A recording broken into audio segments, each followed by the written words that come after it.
I am so glad he went to the Old Testament. I'm so glad he's studying Hebrew, because he's going to make my case for me.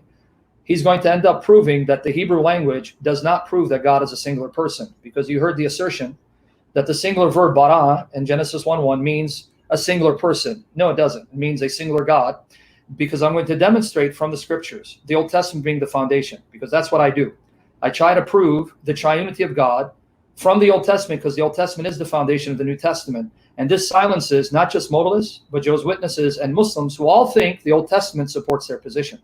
So contrary to what you hear, singular pronouns, singular verbs do not prove that God is a singular person, because I'm going to demonstrate that you have the Hebrew Old Testament using singular verbs and pronouns and participles of entire nations. Nations are described with singular pronouns and verbs and participles, but no one in their right mind would think that that's referring to a single person.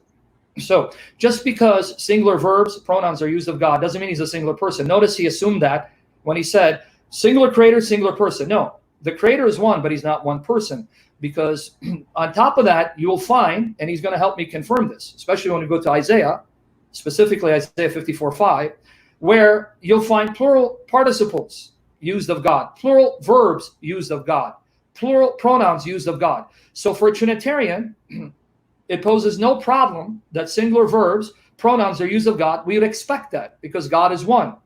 But now you have to define, in what sense is he one? Is he one person, or is he one being? And that being is shared by more than one person.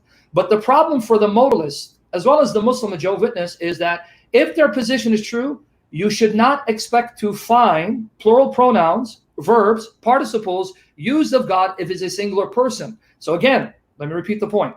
From a Trinitarian perspective, we expect to find singular verbs, singular pronouns, participles used of God, because God is one in one way.